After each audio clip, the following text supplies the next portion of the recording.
ቃሌ ቃሌ ከማር ይልቅ ይጣፍጣል። ቃሌ ቃሌ ከማር ይልቅ ይጣፍጣል።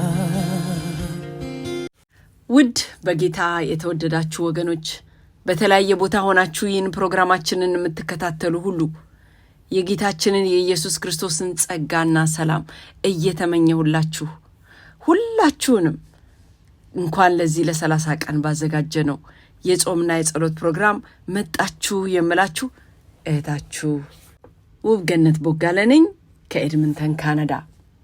ዛሬ ደግሞ ስለ ልብ በቀን 13 ላይ ይዘንላችሁ የመጣ ነው። ርዕሱ ክርስቶስን ጌታ አድርጋችሁ በልባችሁ ቀድሱት የሚል ነው። የመሪው ጥቅስ የተወሰደው ከሮሜ መጽሐፍ ምዕራፍ 10 ቁጥር 9ና 10 ነው። በጌታ ስም አነባዋለሁ። ኢየሱስ ጌታ ነው ብለህ በአፍህ ብትመሰክር እግዚአብሔርም ከሙታን እንዳስነሳው በልብህ ብታምን ትድናለህ። የምትጸድቀው በልብህ አምነህ ነው፣ የምትድነውም በአፍህ መስክረህ ነውና ይላል ጳውሎስ። ሃሌሉያ።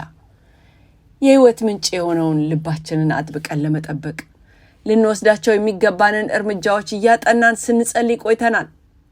ይህንን ክፍል ስናጠቃልል ሁሉን ለማድረግ ኃይል የሚሰጠንን ክርስቶስ ኢየሱስን ጌታ አድርገን በልባችን ዙፋን ላይ መሾም ልባችንን አጥብቀን ለመጠበቅ ቁልፍ የሆነ እርምጃ እንደሆነ እንመለከታለን። ከዓመታት በፊት በእርኩስ መንፈስ ሲሰቃይ ለነበረ ግለሰብ በቡድን ሆነን ስንጸልይ ከመካከላችን አንዱ እርኩስ መንፈሱ ለቆ እንደወጣና እንዳልወጣ ለማረጋገጥ የምንጸልይለትን ሰው ኢየሱስ ጌታ ነው በማለት እንዲናገር መጠየቅ እንዳለብንና እንደዛ ማለት ከቻለ በእርግጥም ነፃ እንደወጣ ማወቅ እንደምንችል ሐሳብ ሰጠ። ምናልባትም ይህ ወንድም ይህንን ሐሳብ የሰጠው እንዲህ የሚለውን ጥቅስ በማሰብ ይመስለኛል። አንደኛ ቆሮንቶስ 12:3 ላይ ስለዚህ ማንም በእግዚአብሔር መንፈስ የሚናገር ኢየሱስ የተረገመ ነው የሚል የለም፣ እንደዚህ በመንፈስ ቅዱስ ካልሆነ በስተቀር ማንም ኢየሱስ ጌታ ነው የሚል እንደሌለ እነግራችኋለሁ ይላል። እርግጥ ነው ኢየሱስ ጌታ ነው ብለን በትክክል ለማወጅ የእግዚአብሔር መንፈስ እርዳታ ያስፈልገናል። ይሁን እንጂ ይህ ማለት ኢየሱስ ጌታ ነው ብሎ በአፉ የተናገረው ሁሉ በልቡ ዙፋን ላይ ኢየሱስን ጌታ አድርጎ የሾመ ነው ማለት አይደለም። ምክንያቱም ጌታችን እንዲህ በማለት በግልጽ ተናግሯልና በሰማይ ያለውን የአባቴን ፈቃድ ሳይፈጽም ጌታ ሆይ ጌታ ሆይ የሚለኝ ሁሉ ወደ መንግሥተ ሰማይ አይገባም። በዚያን ቀን ብዙዎች ጌታ ሆይ ጌታ ሆይ በስምህ ትንቢት አልተናገርንምን? በስምህ አጋንንት አላወጣንምን? በስምህስ ብዙ ታምራት አላደረግንምን? ይሉኛል። በዚያ ጊዜ ከቶ አላውቃችሁም እናንተ ክፉዎች ከኔ ራቁ ብዬ በግልጽ እነግራቸዋለሁ ይላል ማቴዎስ 7:21-23። ከዚህ የተነሳ ወገኖቼ ጳውሎስ በአፍ መመስከር ብቻውን በቂ እንዳልሆነ እንዲህ በማለት ጨምሮ ነገሩን ግልጽ ያደርጋል። ኢየሱስ ጌታ ነው ብለህ በአፍህ ብትመሰክር እግዚአብሔርም ከሙታን እንዳስነሳው በልብህ ብታምን ትድናለህ።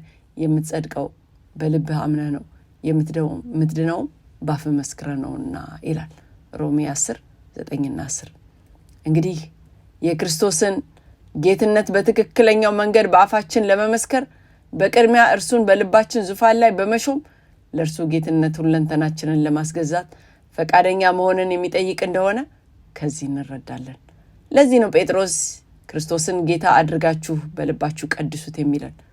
እርሱን በልባችን ጌታ አድርገን ሳንቀድስ በአፋችን ጌትነቱን ብንለፍፍ ልብና ኩላሊትን ከሚመረምረው ጌታ እንዲህ መባላችን አይቀሬ ነው። ኢሳይያስ 29:13 ላይ ይህ ሕዝብ በአፉ ወደ እኔ ይቀርባል፣ በከንፈሩም ያከብረኛል፣ ልቡ ግን ከኔ ራቀ ነው ይላል። ክርስቶስን ጌታ አድርገን በልባችን ስንቀድሰውና የሕይወታችንን መሪ እንዲጨብጥ ስንፈቅድለት ያን ጊዜ የእርሱን ፍቅር፣ ደስታና ሰላም ያለማምደናል። በእርሱ የነበረው አስተሳሰብ በእኛም ውስጥ ይሆናል። እርሱ ሊሰጠን የሚፈልገውን የተትረፈረፈ ሕይወት በሙላት መኖር እንጀምራለን። ሃሌሉያ።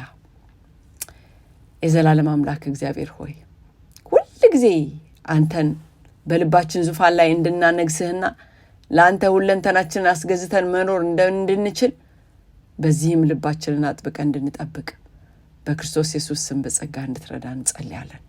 ክብር ሁሉ ላንተ ይሁን በክርስቶስ ኢየሱስ ስም አሜን።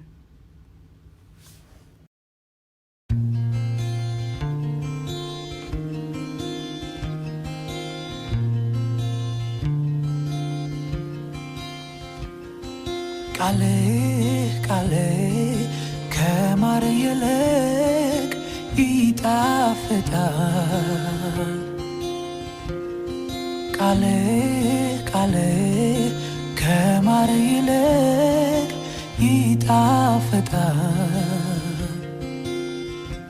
ይለያል ይቀድሳል አስተዋይ ጠቢብ ያደርጋል።